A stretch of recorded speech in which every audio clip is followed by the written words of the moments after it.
6월 9일 아침 저희들에게 주시는 하나님 말씀 출애굽기 9장 27절로 35절까지 말씀입니다. 바로가 사람을 보내어 모세와 아론을 불러 그들에게 이르되 이번은 내가 범죄하였노라. 여호와는 의로우시고 나와 나의 백성은 악하도다. 여호와께 구하여 이 우레소리와 우박을 그만 그치게 하라. 내가 너희를 보내리니 너희가 다시는 머물지 아니하리라. 모세가 그에게 이르되 내가 성에서 나가서 곧 내 손을 여호와를 향하여 펴리니 그리하면 우레소리가 그치고 우박이 다시 있지 아니할지라. 세상이 여호와께 속한 줄을 왕이 알리이다. 그러나 왕과 왕의 신하들이 여호와 하나님을 아직도 두려워하지 아니할 줄을 내가 아나이다. 그때에 보리는 이삭이 나왔고 삼은 꽃이 피었으므로 삼과 보리가 상하였으나 그러나 밀과 쌀 보리는 자라지 아니한 고로 상하지 아니하였더라. 모세가 바로를 떠나 성에서 나가 여호와를 향하여 손을 펴매 우레소리와 우박이 그치고 비가 땅에 내리지 아니하니라. 바로가 비와 우박과 우레소리가 그친 것을 보고 다시 범죄하여 마음을 완악하게 하니 그와 그의 신하가 꼭 같더라. 바로의 마음이 완악하여 이스라엘 자손을 내보내지 아니하였으니 여호와께서 모세에게 말씀하신 것 같더라. 아멘. 결과는 하나님께 달려있다라는 제목으로 오늘 아침 말씀 전합니다. 사람들은 결과를 중요하게 생각합니다. 내가 노력하고 수고했다면 그 노력과 수고에 대한 결과를 기다리게 됩니다. 그리고 투자를 했다면 투자 결과를 또 기대하게 됩니다. 그러고 보면 이 결과라고 하는 것은 지금 현재의 상황에서 내가 열심을 낼 수 있게 하는 동기부여가 되는 것 같습니다. 그러나 내가 수고하고 노력해도 결과가 좋지 않을 것을 알고 있는 가운데서도 열심을 다할 수 있을까요? 내가 아무리 힘쓰고 노력해도 어차피 결과는 좋지 않은데 우리가 열심을 낼 수 있을까요? 그러기가 어려울 겁니다. 차라리 결과를 모르기라도 하면 좋은 결과를 만들어내기 위해서라도 열심을 내게 되지만 결과가 안 좋다는 것을 알고 있는 가운데서는 열심을 내고자 하는 의지도 사라질 수밖에 없습니다. 어차피 내가 원하는 결과가 나오지 않을 텐데 힘 빠지게 열심을 낼 필요가 없다는 생각을 한다는 것입니다. 결과는 물론 중요합니다. 그리고 우리 자신의 수고와 노력으로도 어느 정도의 결과를 만들어낼 수는 있습니다. 하지만 저희들이 오늘 이 아침에 먼저 기억해야 할 것은 내가 만들어낼 수 있는 결과조차도 하나님께 맡기는 것입니다. 결과에 대해서만큼은 오직 하나님께 맡기고 저희들은 주어진 현실과 상황을 믿음과 성실 속에서 살아내는 것이 가장 중요합니다. 오늘 저희들이 살펴보게 될 본문은 애굽에 내려진 10가지 재앙 중에 7번째 재앙인 우박 재앙이 있고 나서 모세와 바로의 대화를 기록하고 있습니다. 지난주에 우리가 4번째 재앙인 파리 재앙까지 살펴봤었는데요.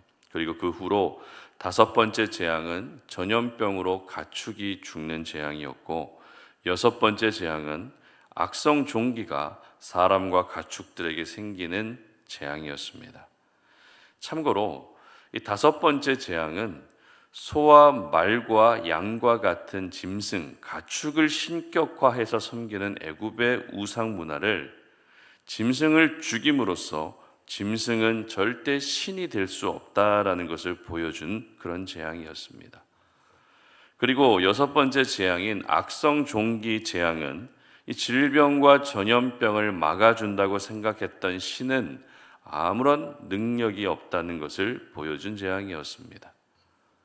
그리고 오늘 본문의 7번째 우박 재앙은 기상현상을 주관하는 신은 애굽 사람들이 믿고 있던 하늘의 여신이 아니라 바로 하나님이심을 보여준 재앙이었습니다. 이로써 점점 더 애굽 사람들이 섬기던 신들이 하나둘씩 헛되고 아무 능력도 없다는 사실이 드러나고 있었습니다. 특별히 우박재앙의 특징은 기상과 자연재해까지도 하나님이 주관하신다라는 것을 보여준 재앙이었기 때문에 이로 인한 충격은 더욱더 클 수밖에 없었습니다. 애굽에 내려진 10가지 재앙을 보게 되면 그래도 견딜만 했던 재앙은 바로가 그렇게 괴로워하진 않았습니다. 하지만 견디기 힘들었던 재앙이 있었습니다. 어떤 재앙이었는가 하면 개구리 재앙, 파리 재앙, 그리고 우박 재앙, 이런 재앙들은 바로도 견디기 어려워했습니다. 그래서 이때 바로가 보인 반응이 어떤 반응이었는가 하면 모세를 불러서 그 재앙들이 그치게 해달라고 부탁하는 것이었습니다. 따라서 오늘 본문도 역시 우박 재앙을 겪은 바로가 너무 괴로운 나머지 모세에게 우박을 그치게 해달라고 부탁하는 내용으로 이루어져 있습니다. 이것을 뒷받침해 주고 있는 말씀이 9장 24절에 잘 나와 있는데요. 함께 읽어보도록 합니다. 우박이 내림과 불덩이가 우박에 섞여 내림이 심히 맹렬하니 나라가 생긴 그때로부터 애굽 온 땅에는 그와 같은 일이 없었더라. 아멘. 하늘에서 강하게 떨어지는 우박에 맞아서 사람과 짐승이 죽어가는 상황에 불덩이까지 하늘에서 섞여서 내릴 정도로 애굽 땅은 그야말로 초토화되고 있었던 것입니다. 결국 이것을 지켜본 바로의 마음이 무너질 수밖에 없었던 것입니다.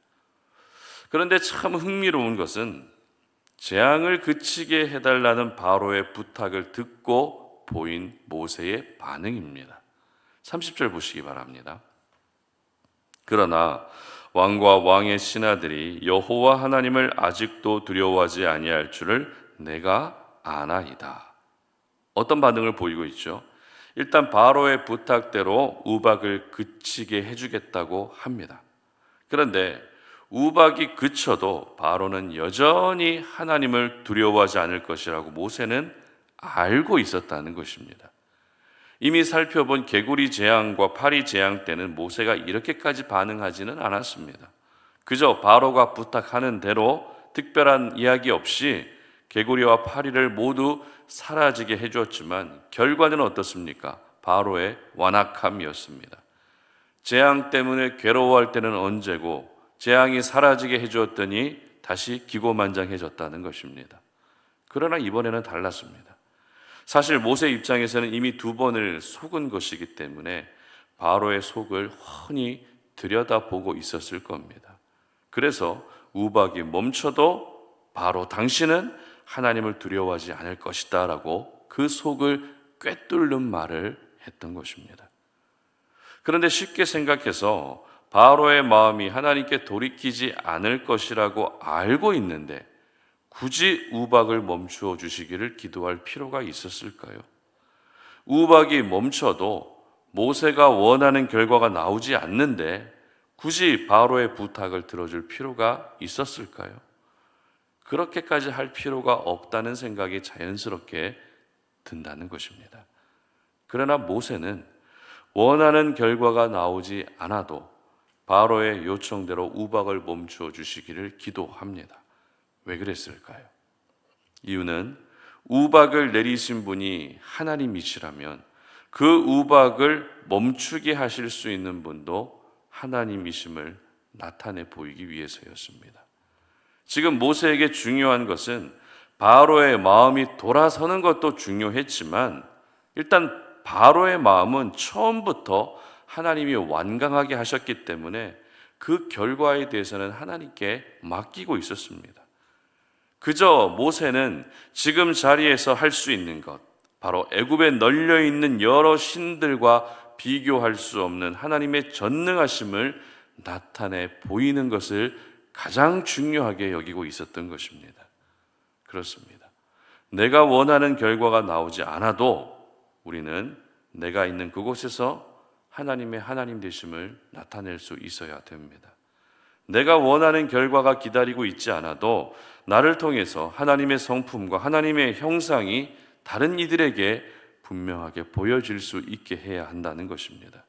그러므로 저희들은 결과는 하나님께 달려 있음을 믿고 하나님께 그 결과를 맡길 수 있어야 됩니다.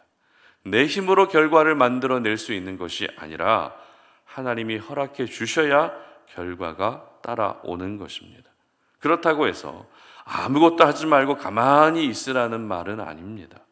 모세가 결과와 상관없이 우박을 멈추어 주시기를 기도했던 것처럼 내가 서 있는 그 자리에서 할 수 있는 최선, 해야 되는 최선은 무엇인지 그것을 깨닫고 그 열심을 다하되 결과만큼은 하나님께 맡겨드릴 수 있어야 되는 것입니다.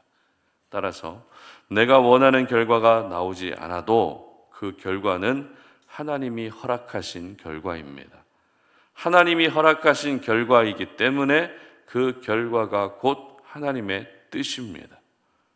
그렇다면 여러분의 삶 가운데 하나님께 맡겨드려야 할 결과는 어떤 결과들이 있으십니까? 가장 먼저는 기도의 결과가 있겠죠. 기도 응답이라고 할 수 있는 기도 결과는 내 영역이 아닙니다. 분명한 하나님의 영역입니다. 그저 우리는 기도하면 되는 것이고 기도에 대한 결과와 응답은 하나님께 맡기고 기다릴 수 있어야 되는 것입니다. 그리고 사람에 대한 결과도 있습니다. 부모와 자녀 간에, 부부 간에, 그리고 동역자와 동료와 친구들 간에 마땅히 해야 되는 것은 변함없이 그들을 위해 기도해 주는 것이고 변함없이 축복해 주는 것이고 변함없이 기다려 주는 것입니다. 내 방법과 내 생각으로 상대방을 바꾸려 하다 보면 절대 그 사람은 바뀌지가 않습니다. 그러므로 사람에 대한 결과도 하나님께 맡기시고 그저 여러분은 그 사람을 기다려 주시고 축복해 주시기를 바랍니다. 그리고 일과 관련된 결과도 있습니다. 저희들은 하고 있는 일과 역할에 대해서 성실하게 감당하면 되는 것입니다. 그리고 그 수고는 하나님이 반드시 기억해 주실 것이기 때문에 일에 대한 결과도 잠잠히 맡기고 기다릴 수 있어야 됩니다. 결과는 내 영역이 아니라 하나님의 영역입니다. 어제 우리가 주일 설교 때도 나누었지만 시작과 과정은 우리의 몫이지만 결과는 하나님의 몫입니다. 그러므로 지금 내가 원하는 결과가 나오지 않아도 여러분 실망하지 마시고 변함없이 주어진 자리에서 영적인 일이든 아니면 기능적인 일이든 정신적인 일이든 그 모든 일과 역할을 성실하게 잘 감당할 수 있었으면 좋겠습니다. 그래서 하나님의 때에 하나님의 방법으로 가장 합당한 결과를 경험하는 은혜가 있으시기를 주님 이름으로 축복합니다. 함께 기도하겠습니다. 하나님 감사합니다. 오늘 우리가 주님의 거룩한 말씀을 통해서 오늘을 살아가는 저희들이지만 오늘 끝나고 오늘이라고 하는 그 하루의 시간이 끝나고 그 모든 결과가 어떤 결과가 찾아올지는 우리가 알지 못합니다. 왜냐하면 결과는 하나님의 손에 있기 때문입니다.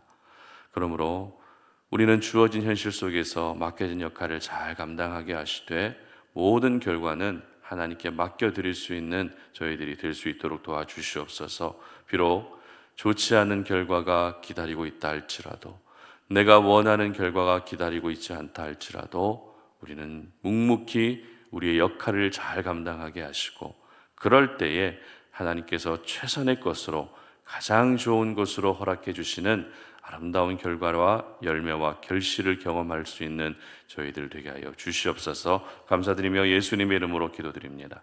아멘.